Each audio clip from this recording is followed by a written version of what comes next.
La plenitud del Dios, uno en plural de majestad. El primer nombre de Dios que aparece en las Sagradas Escrituras no es singular, sino plural. Génesis. En el principio creó Dios los cielos y la tierra. Esta es la palabra hebrea más frecuente para la divinidad en todo el Antiguo Testamento, apareciendo más de 500 veces, y sin embargo, gramaticalmente es una forma plural. ¿Cómo se explica esto a la luz del monoteísmo absoluto que el resto de las Escrituras proclama con tanta firmeza? La respuesta se encuentra en lo que los estudiosos llaman plural majestático o plural de intensidad. Cuando Elohim se refiere al Dios vivo y verdadero, los verbos y adjetivos que lo acompañan siempre van en singular. Creó, para, no crearon, vio, no vieron. La forma plural no comunica multiplicidad de dioses, sino la plenitud, intensidad y majestad concentradas en un único ser. Es como si el idioma hebreo no encontrara una sola palabra suficiente para abarcar toda la grandeza de Dios, y por ello empleara una forma que sugiere abundancia, riqueza y totalidad de poder. Lo notable es que esta palabra es exclusiva del hebreo bíblico. No aparece de esta forma en otras lenguas semíticas, ni siquiera en el arameo bíblico de Daniel y Esdras, donde el equivalente es Selah.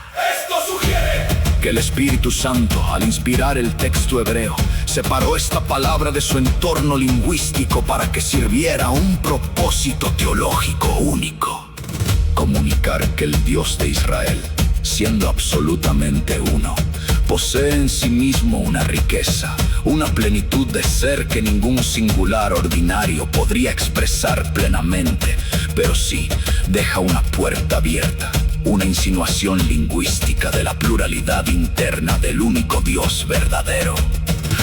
Génesis 26 refuerza esta sugerencia cuando Dios dice: hagamos al hombre a nuestra imagen, conforme a nuestra semejanza. El plural, hagamos junto al singular, su imagen, apunta hacia un misterio que solo el Nuevo Testamento revelará con claridad. El Dios uno es Padre, Hijo y Espíritu Santo.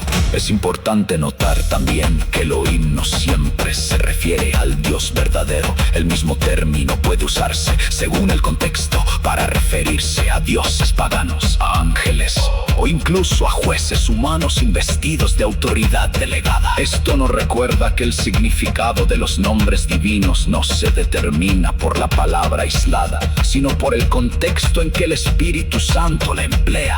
Cuando Elohim se aplica al creador de Génesis 1, al Dios que hace pacto con Abraham, al Dios que libra a Israel de Egipto, estamos ante la designación más solemne y comprensiva de la divinidad que el hebreo posee. ¿Qué significa esto para nuestra adoración hoy? Significa, en primer lugar, que el primer nombre que la Biblia usa para Dios ya nos enseña que Él es inabarcable. Antes de revelarnos su nombre personal de pacto, Yahweh, antes de revelarnos su corazón paternal, las Escrituras nos presentan a un Dios cuya sola designación gramatical desborda las categorías humanas de singular y plural, de uno y muchos.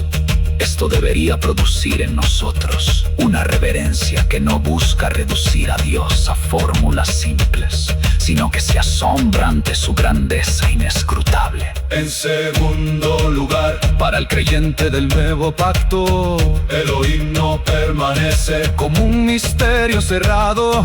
Juan 1:3 declara que en el principio era el Verbo, y el Verbo era con Dios, y el Verbo era Dios. Todas las cosas por Él fueron hechas. El mismo Elohim que dijo hagamos en Génesis 1 es revelado plenamente en el Nuevo Testamento como Padre, Hijo y Espíritu Santo, obrando en perfecta armonía desde la creación misma. Jesucristo no es un añadido posterior a la revelación del Antiguo Testamento.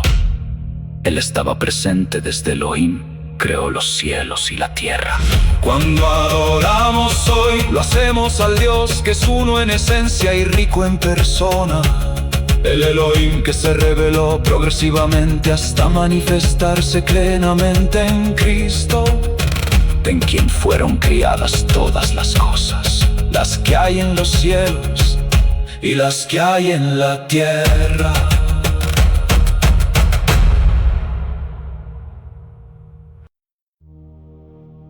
La plenitud del Dios, uno en plural de majestad. El primer nombre de Dios que aparece en las Sagradas Escrituras no es singular, sino plural. Génesis. En el principio creó Dios los cielos y la tierra. Esta es la palabra hebrea más frecuente para la divinidad en todo el Antiguo Testamento, apareciendo más de 500 veces, y sin embargo, gramaticalmente es una forma plural. ¿Cómo se explica esto a la luz del monoteísmo absoluto que el resto de las escrituras proclama con tanta firmeza? La respuesta se encuentra en lo que los estudiosos llaman plural majestático o plural de intensidad.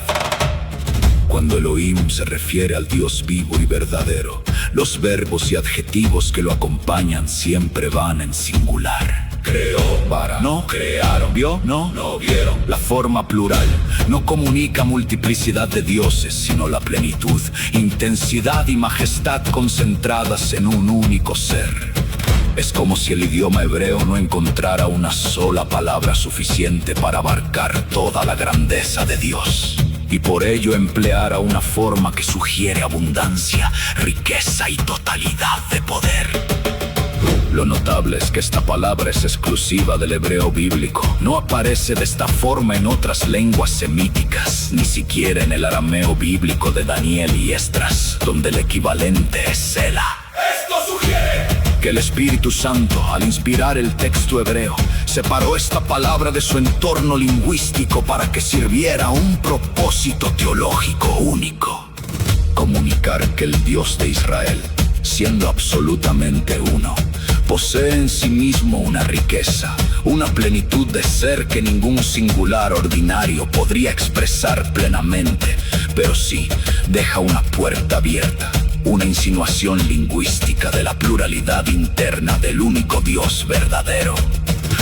Génesis 26 refuerza esta sugerencia cuando Dios dice: hagamos al hombre a nuestra imagen, conforme a nuestra semejanza. El plural, hagamos junto al singular, su imagen, apunta hacia un misterio que solo el Nuevo Testamento revelará con claridad. El Dios uno es Padre, Hijo y Espíritu Santo. Es importante notar también que Elohim no siempre se refiere al Dios verdadero. El mismo término puede usarse, según el contexto, para referirse a dioses paganos, a ángeles o incluso a jueces humanos investidos de autoridad delegada. Esto nos recuerda que el significado de los nombres divinos no se determina por la palabra aislada, sino por el contexto en que el Espíritu Santo la emplea. Cuando Elohim se aplica al creador de Génesis 1, al Dios que hace pacto con Abraham, al Dios que libra a Israel de Egipto, estamos ante la designación más solemne y comprensiva de la divinidad que el hebreo posee. ¿Qué significa esto para nuestra adoración hoy? Significa, en primer lugar, que el primer nombre que la Biblia usa para Dios ya nos enseña que Él es inabarcable. Antes de revelarnos su nombre personal de pacto, Yahweh, antes de revelarnos su corazón paternal, las Escrituras nos presentan a un Dios cuya sola designación gramatical desborda las categorías humanas de singular y plural, de uno y muchos.